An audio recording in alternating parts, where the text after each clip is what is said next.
என்ஆர்ட்ஸ் பல்கலைக்கழகம் வழங்கும் தினம் ஒரு திருக்குறள் நிகழ்ச்சியின் வாயிலாக உங்கள் அனைவரையும் சந்திப்பதில் பெருமகிழ்ச்சி அடைகின்றேன். இன்றைய திருக்குறள் அதிகாரம் கடவுள் வாழ்த்து. குறள் எண் 8. அறவாழி அந்தணன் தாழ் சேர்ந்தாருக்கு அல்லால் பிறவாழி நீந்தல் அரிது. அறக்கடலாக விளங்கக்கூடிய இறைவனின் திருவடிகளையும் அறத்தையும் பின்பற்றி ஒரு மனிதன் வாழ்ந்தால் இந்த பிறவியாகிய பெருங்கடலை கடக்க முடியும். அப்படி இல்லை என்றால் மிகவும் துன்பப்படுவான் என்பதே இந்த குறளின் பொருளாக விளங்குகிறது. இந்த குறளின் பொருளை நிறுவுவதற்காக ஒரு கதையை பார்க்கலாமா? மிகப்பெரிய கடல், அதில் சிறு மீன்.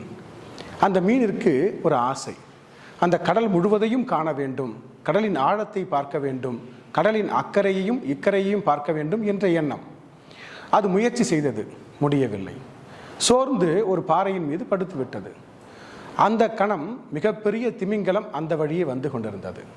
அந்த திமிங்கலத்தை பார்த்த மீனுக்கு ஒரு சிறு யோசனை, அதனோடு ஒட்டி கொண்டால் நாமும் இந்த கடலை பார்த்து விடலாம் அல்லவா என்ற எண்ணம் தோன்றியது.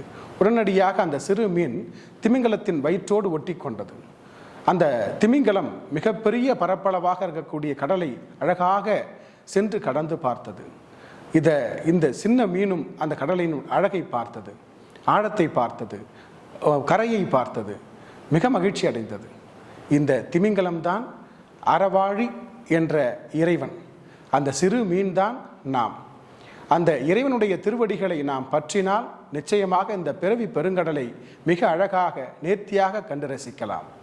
நாம் மட்டுமே இந்த கடலை காண வேண்டும், இந்த பிறவி கடலை கடக்க வேண்டும், இறைவனுடைய திருவடிகள் நினைக்காமல் இருக்க வேண்டும் என்றால் துன்பப்படுவோம். அறவாழி அந்தணன் தாழ் சேர்ந்தார் கல்லால் பிறவாழி நீந்தல் அரிது. மீண்டும் ஒரு குறளோடு சந்திக்கிறேன். நன்றி, வணக்கம்.